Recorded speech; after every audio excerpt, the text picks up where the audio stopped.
It was April 30th, 1943. A Spanish sardine fisherman was working the waters off the coast of southern Spain when he spotted something strange drifting near the surface. It was a body, a man in a British military uniform, face down in the cold Atlantic water. Chained to his wrist was a black leather briefcase. The fisherman notified local authorities. The body was pulled from the sea and identified through the documents on his person as Major William Martin of the British Royal Marines. He was 36 years old. He had a photograph of his fiancée in his jacket pocket. He had overdue bills from his tailor. He had a receipt from a London jeweler for an engagement ring. He had the stub of a theater ticket from 2 weeks earlier. He also had letters from senior British military commanders. Letters that revealed in explicit detail where the Allies planned to strike next. Major William Martin had everything a real person would carry. There was just one problem. Major William Martin had never existed. The man floating off the coast of Spain was a Welsh vagrant named Glyndwr Michael. He had died alone in London months earlier after swallowing rat poison. He had no family to claim him. He had no known address.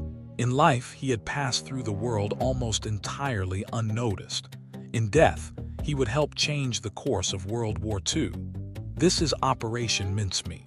By early 1943, the war in North Africa was nearly over. The Allied armies had pushed Rommel's forces back across the desert, and the end of the African campaign was only weeks away. The Allied High Command began looking at their next target, Sicily. The large island sitting at the toe of Italy's boot was the natural stepping stone into southern Europe. Control it, and you controlled the central Mediterranean. From Sicily, the Allies could push into mainland Italy, stretch Germany's defensive lines thin, and open a second front that would relieve pressure on the Soviet Union in the east. Hitler knew the Allies were heading towards Sicily as well. The German High Command had reinforced Sicily's defenses precisely because they expected it to be targeted. This gave the Allies pause. Sending 160,000 Allied troops into a well-prepared defense would have produced enormous casualties. The only way to reduce those casualties was to trick the Germans into moving their forces away from Sicily before the invasion hit. That need sent British intelligence scrambling for a solution. The seed of that solution had actually been planted years earlier. In September 1939, just days after Germany invaded Poland and Britain entered the war, a document circulated within the Naval Intelligence Division. It was called the Trout Memo, issued under the name of Rear Admiral John Godfrey, Britain's Director of Naval Intelligence. It was almost certainly written by his assistant. That assistant's name was Ian Fleming, the same Ian Fleming who would create James Bond. The Trout Memo compared wartime deception to fly fishing.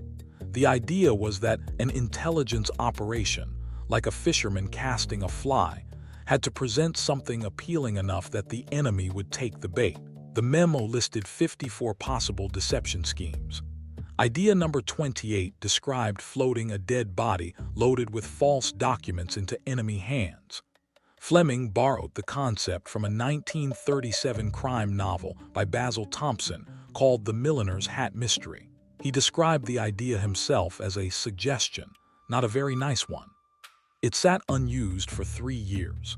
Then, in the autumn of 1942, a Royal Air Force officer attached to MI5 named Charles Chumley picked up the idea and brought it to the 20 Committee. This was the group that oversaw British double-agent operations and strategic deception. Chumley proposed using a corpse dressed as a military officer, staged to look as though he had died in an aircraft crash over the sea, with false intelligence documents in his possession. The committee was skeptical but saw potential. They assigned Ewan Montague of the Naval Intelligence Division to work with Chumley and develop it further. Montague was not what you might picture when you think of a wartime spy. He was a barrister from an aristocratic family. Before the war, he had been a rising star in Britain's legal world, known for sharp courtroom instincts and meticulous preparation. The war had put him in intelligence work, and those same qualities made him extraordinarily effective. Montague and Chumley made an unlikely pair. Chumley was tall, eccentric, and given to flights of creative imagination. Montague was disciplined, precise, and obsessed with details. Together, they were exactly what the Allied command needed. The plan they developed was audacious. They would dress a corpse as a British officer and float it off the coast of Spain. Spain was officially neutral, but the Franco government was heavily sympathetic to Germany. They expected Spanish authorities to alert the Germans before the British could reclaim the body. The Germans would find the documents and, hopefully, believe every word. The false documents would point away from Sicily entirely. They would suggest the real Allied invasion target was Greece, with a secondary landing in Sardinia. Sicily would be portrayed as a deliberate feint, a diversionary strike designed to make the Germans think exactly what they were actually planning. The deception within the deception. However, in order for this to work at all, it required solving a long list of problems. The first was the body itself. A corpse planted in the sea would likely face examination by a Spanish or even a German pathologist. The cause of death had to be consistent with a drowning following an aircraft crash. That ruled out almost every body they could realistically obtain. Injuries, obvious disease, or signs of a long death would unravel the whole story. Montague and Chumley consulted with Sir Bernard Spilsbury, one of Britain's most distinguished forensic pathologists. Spilsbury confirmed what they suspected. A body that had died from exposure or from ingesting a substance like rat poison and had been kept cold since death could be placed in the sea and, upon autopsy, appear consistent with drowning. The rat poison was critical. It caused lung damage that could mimic the fluid accumulation seen in drowning victims. The search was on for an available corpse that would fit the bill. While there was no shortage of bodies in wartime London, there was none they felt they could use. Relatives would come looking. The cause of death was wrong or the physical condition was wrong. In his own memoir, Montague admitted they feared they might have to steal a body. He called it potentially having to do a Burke and Hare. Before it came to that, however, Glyndwr Michael was found in late January 1943. Michael was a Welsh laborer who had drifted to London during the bleak years of the late 1930s. He had no stable home and no family in regular contact with him. He was found dying in a warehouse in King's Cross, having consumed rat poison. Whether it was accidental or intentional, no one has ever determined with certainty.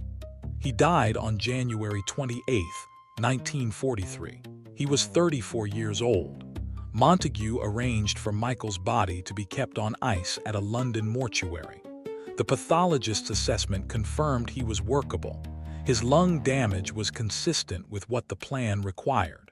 Ewan Montague later described Glyndwr Michael in blunt and somewhat uncomfortable terms, saying he had been a ne'er-do-well, and that the only worthwhile thing he ever did, he did after his death. Now that they had the most important part of the mission, Operation Mincemeat was officially underway. The second problem for the operation was identity. The body was found, but who would this body become? Montague and Chumley created a person with a life history that could convince the enemy. Captain, Acting Major William Martin of the Royal Marines. Born March 29, 1907 in Cardiff, Wales. A lover, a son, a man with debts and dreams and plans for his future. They gave him a photograph of a fiancée named Pam, a young woman who was actually a clerk in MI5. They wrote love letters from her to him, tender and slightly anxious letters that worried about his safety and mentioned the engagement ring. They put a receipt in his pocket from a London jeweler for a diamond ring. They included a sternly worded letter from his bank manager about an overdrawn account. They added a receipt from his London tailor for 2 shirts. They found the stub of a theater ticket from a West End show that had run 2 weeks before his supposed death. They even included a letter from his father. Real people are inconsistent and slightly chaotic, so the pockets contained the clutter of actual living. A dead spy carrying only documents is suspicious. A dead man carrying documents plus theater stubs and love letters and an overdraft notice is a person. The false intelligence documents themselves required separate and careful construction. They could not simply be typed up in a basement. They had to look like genuine top-level military correspondence. Montagu spent weeks navigating the bureaucracy of the British military to get real senior commanders to sign off on letters that contained the fictional intelligence. One of the key documents was a letter from General Sir Archibald Nye, Vice Chief of the Imperial General Staff, addressed to General Harold Alexander, then commanding Allied forces in North Africa. The letter was written in casual, collegial military language, the kind of tone senior officers used with each other, not the formal stiffness of official dispatch. It referred to the planned attacks on Greece and Sardinia in offhand ways, as though these were already established facts not worthy of extensive explanation. That casualness was deliberate. Formal documents can be forged. The relaxed, insider tone of genuine high-level correspondence is much harder to fake convincingly. The letter from Nye was designed to read like the kind of thing that gets slipped into a briefcase, because it is sensitive but routine among those who already know the plan. A second letter was included to paint a coordinated picture. The Allies were going into Greece. Sardinia was the secondary target. Sicily was a false target deception. The next problem was getting the body into Spanish waters without anyone seeing, and without the ocean doing unexpected things to it over the hours before discovery. This required a submarine. HMS Seraph was a British submarine that had already developed a reputation for running dangerous and unconventional special operations missions in the Mediterranean. Its commander was Lieutenant Bill Jewell, 27 years old, and experienced enough not to ask too many questions about unusual cargo. The canister carrying Glyndwr Michael's body was loaded onto the Seraph at Greenock in Scotland in late April 1943. The container was disguised, its true contents known only to a small circle. Ewan Montagu and a race car driver named Jock Horsfall helped transport the container from London to Scotland. The identity of the man behind the wheel was not accidental. Using an unofficial courier who had no paper trail was standard operating procedure for a mission this sensitive. The Seraph traveled through the Bay of Biscay and down toward the southern Spanish coast. On the night of April 29, 1943, it surfaced approximately a mile off the Spain coast in the early hours of the morning. Lieutenant Jewell sent a short, coded signal back to London. Mincemeat completed. The body was found the next morning. The Spanish authorities informed their British counterparts immediately, as protocol demanded. They also informed German intelligence in Madrid almost as quickly. Adolf Hitler, an agent of Germany's military intelligence service, was operating under diplomatic cover in Spain at the time. He was informed of the discovery and alerted his superiors. The documents were extracted from the briefcase, photographed, and replaced before being handed back to British representatives. The Spanish government maintained the fiction of neutrality throughout, even as their military intelligence apparatus was actively cooperating with Germany. Montagu and his colleagues in London sweated through the next several days. They had built in a mechanism to know whether the operation had worked. Through intelligence signals and their network of double agents, they were monitoring German communications and watching for any indication that the documents had reached Berlin and been taken seriously. The British also staged a frantic public campaign to recover the body and its documents. They made formal diplomatic requests to Spain with just enough urgency to convince the Germans that the British desperately wanted the information back. Too urgent would seem theatrical. Too calm would suggest the British did not care about the documents. Montagu calibrated the British response to hit exactly the right note of controlled but genuine alarm. The documents reached Berlin. German signals intercepted by British intelligence confirmed that the letters had been received and were being analyzed at the highest levels. They assessed the documents as genuine. They passed their assessment up the chain of command. Hitler read them and believed them. The response was almost immediate. Hitler ordered the 1st Panzer Division to move from France to Greece. Sardinia's troop strength was doubled. Torpedo boats were redeployed from Sicilian waters to the Greek coast. 2 Panzer divisions were transferred from the Eastern Front to the Balkans, pulling desperately needed armor away from the war in Russia. 7 German divisions were sent to Greece. A further 10 were repositioned to cover the Balkans. Sicily, already defended, was not reinforced.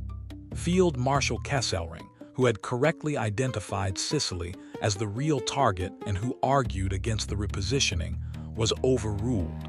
Hitler sent a direct communication to Mussolini confirming his belief in the document's authenticity.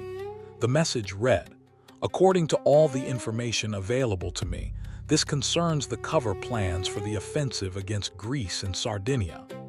On July 9, 1943, Operation Husky began. Approximately 160,000 Allied troops came ashore on the beaches of Sicily. It was the largest amphibious invasion in history to that point. The German and Italian defenders were caught badly off guard. The forces that should have been on Sicily had been sent to Greece and Sardinia to meet an invasion that was never coming. The island fell in 38 days. Allied planners had estimated the campaign would take 90 days minimum. They had anticipated 10,000 killed or wounded in the first week alone. The actual number was closer to 1,400. The Royal Navy had expected to lose 300 ships in the operation. They lost 12. The ease of the Sicilian campaign triggered a chain reaction. Italy's position became untenable. Mussolini was overthrown by his own Grand Council on July 25, 1943, less than 3 weeks after the landings began.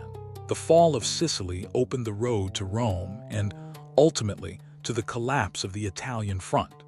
Operation Mincemeat had not just protected one battle, it had accelerated the entire unraveling of the Axis position in southern Europe.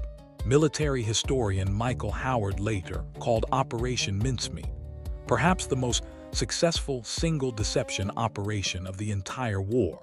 That is a remarkable statement in a conflict defined by deception operations. The man at the center of it all, Ewan Montague, wrote a memoir in 1953 called The Man Who Never Was. It became a bestseller and was adapted into a 1956 film of the same name. Montague was careful in what he revealed. Britain's intelligence community did not want the full story told, so he described mincemeat as a spontaneous, eccentric caper, rather than as part of a systematic British program of strategic deception. Cholmondeley, who had originally proposed the corpse with documents concept, remained in the background for most of the public telling. His role was acknowledged but never celebrated the way Montague's was. The two men were very different in personality and background, but the operation required both of them. Cholmondeley's imagination generated the concept. Montague's discipline and legal precision turned it from an idea into something that actually fooled Hitler. As for Glyndwr Michael, the man whose body made all of it possible, his story sat almost entirely hidden for decades. He was buried in the Nuestra Señora de la Soledad Cemetery in Spain under the name Major William Martin. His headstone reads in Latin, Dulce et decorum est pro patria mori. It is sweet and proper to die for one's country. For 54 years, the true identity of the man in the grave was officially secret. In 1996, an amateur historian named Roger Morgan found evidence in the Public Record Office pointing definitively to Glyndwr Michael. The following year, the Commonwealth War Graves Commission quietly added his name to the headstone. It now reads, Glyndwr Michael served as Major William Martin. Subscribe to World War II, Steel and Power for more great stories from this monumental era.